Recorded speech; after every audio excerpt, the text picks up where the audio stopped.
Salut à tous, c'est Vince et aujourd'hui on se retrouve dans une nouvelle vidéo et plus précisément une nouvelle vidéo de ma série Les outils de Photoshop. Dans cette série en effet j'analyse chaque semaine pour vous dans un tuto dédié une fonction de Photoshop. En ce moment on part donc des calques de réglage et donc on commence tout de suite avec un calque de réglage qui est bien particulier. Donc par contre ça va être un tuto un peu plus rapide que d'habitude parce qu'il permet de faire qu'une chose, mais ça peut être intéressant dans certains cas. Déjà, je vais vous poser la question, est-ce que vous connaissez les luttes? Qu'est-ce que sont les luttes? Les luttes sont principalement utilisées dans le cinéma, en fait, pour transposer un espace colorimétrique dans un autre. Par exemple, on va partir d'un espace couleur type RED, donc qui sont utilisés dans les caméras de cinéma, pour le transformer en un 35 mm, mais pas n'importe lequel, un 35 mm d'une pellicule spécifique. Par exemple, si on veut donner un look à son image numérique qui ressemble le plus précisément possible à une ancienne pellicule type Kodak, type Fujifilm, plus ou moins coloré, plus ou moins saturé, mais que ça ressemble de manière très précise, eh bien on utilise des luttes. Alors des luttes, il en existe des 3D, des 2D. Qu'est-ce que ça veut dire? Ça veut dire qu'il y a plus de nuances dans les 3D. On en trouve sur internet, on en trouve des gratuits, on en trouve des payants, on en trouve des développés par des sociétés particulières.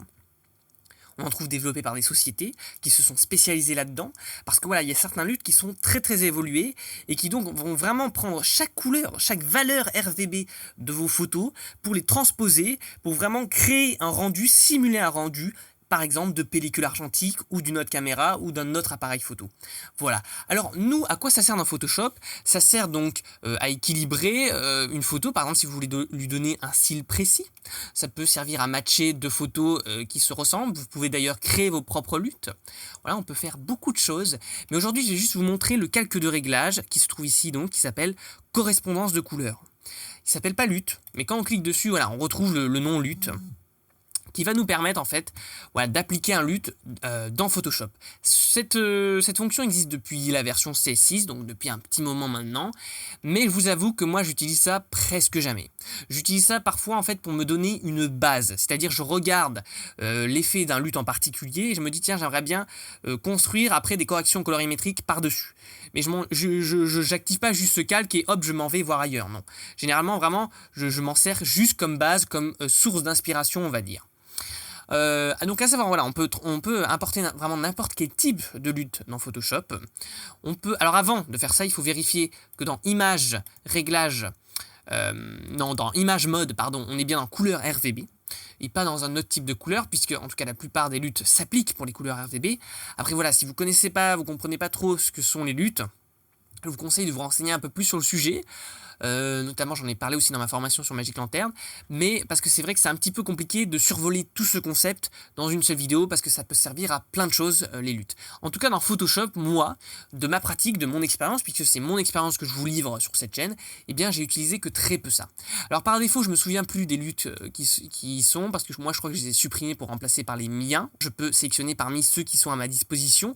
Ça c'est en fait ceux que j'ai mis dans un dossier spécifique que je vais vous montrer dans quelques instants, mais par exemple voilà, je veux charger le lutte cinéma.cube. Voilà, les luttes c'est des formats .cube la plupart du temps, voilà, ou un KDX Rec 709. Alors en fait, suivant les luttes que vous allez utiliser, ils sont pas tous créés de la même manière, ils sont pas tous aussi précis. Du coup, ils vont pouvoir faire ramer votre ordi. Même le mien, même si j'ai 24 Go de RAM aujourd'hui, oui j'en ai 24. Ça fait beaucoup, mais croyez-moi, ça aide, ça soulage. Et bien, voilà, par exemple, là, j'ai créé mon lutte. Il a mis du temps à se charger. C'est pas que ça marchait pas, c'est que ça a mis du temps à se charger, même sur une petite image d'iPhone, en l'occurrence ici, de mon très cher 60D qui nous a quittés il y a quelques temps, donc cette photo date. Mais revenons à nos oignons, voilà, donc oui, ça met un petit temps à charger. Et après, même tous les corrections que vous allez ajouter en fait, après avoir activé un lutte, eh bien ça va avoir tendance à ramer un petit peu, ça va augmenter le poids du fichier. Quand vous allez faire des allers-retours avec le dual link entre Lightroom et Photoshop, ça va faire ralentir le tout. Donc bon, voilà, hein, moi j'utilise carrément jamais, c'est aussi pour cette raison. Donc voilà, là je peux charger donc des points cubes que j'ai réglés donc dans un dossier spécifique pour éviter d'avoir à les charger un par un, parce que sinon je peux le faire, hein. Il me suffit de cliquer sur fichier 3D lutte et ici donc s'il s'ouvre, parce que vous voyez ça fait ralentir tout l'ordi ce truc. hop, voilà, et bien je peux choisir donc un fichier soit .cube, .3dl, .3dls, etc., etc. Donc les différents formats de lutte. Je peux donc aller les chercher sur mon ordinateur, ou alors eh bien je peux, pour qu'ils apparaissent directement là et que j'ai pas à les chercher à chaque fois, venir dans ce dossier qui se trouve ici. Donc dans ordinateur, disque local de votre système, hein, là où vous avez installé votre application en gros. Moi, en l'occurrence, c'est dans Programme parce que c'est Photoshop 64 bits. Dans Adobe, dans Photoshop CC, oui, j'ai une vieille version. Et alors, dans Preset et dans 3D Lutte. Voilà. Et en gros, là, je me suis fait donc des petits dossiers pour classer, par exemple, mes luttes qui vient de Osiris, qui est donc un site qui a créé donc un site spécialisé, de ceux de Neumann et ceux de Impulse. Voilà. Et ils sont réglés comme ça en point cube. Alors, j'en ai pas beaucoup parce que c'est en fait aussi, j'ai oublié de le dire, mais la visualisation des luttes dans Photoshop, ça peut me servir si par exemple j'ai pas envie, je suis dans DaVinci par exemple, pour ceux qui connaissent, donc qui est une application d'étalonnage. Je suis en train de retoucher mes RAW et j'ai envie d'importer un lutte, mais j'ai pas envie de les importer un par un parce que c'est mal fait l'interface de DaVinci. Enfin, de les importer en fait un par un pour voir en fait quel serait l'effet, quel serait le rendu sur mes photos.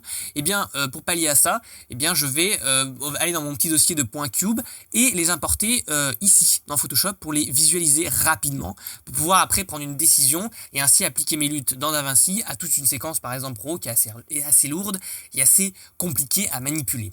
Voilà, j'espère que cette vidéo vous aura plu. C'est plus une parenthèse qu'un vrai tuto parce que voilà, les luttes, ça demanderait vraiment une vidéo spécifique, une vidéo dédiée. En tout cas, si ça vous intéresse, n'hésitez pas à creuser le sujet.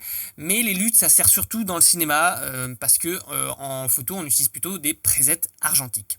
Voilà, et c'est plus facile à manipuler et on a plus de personnalisation aussi parce que en fait, une fois que vous avez appliqué votre lutte là, vous ne pouvez plus le personnaliser. Par contre, c'est vrai que vous pouvez faire vos propres corrections colorimétriques sur une photo par exemple et l'exporter les compiler en fait dans un point cube. Voilà. J'espère que cette vidéo vous aura quand même plu et puis nous avant de partir, hein, n'oubliez pas que vous pouvez télécharger gratuitement mon livre Comment devenir un meilleur photographe en PDF dans la description. Et puis nous on se retrouve très vite pour de prochaines aventures. Salut à tous!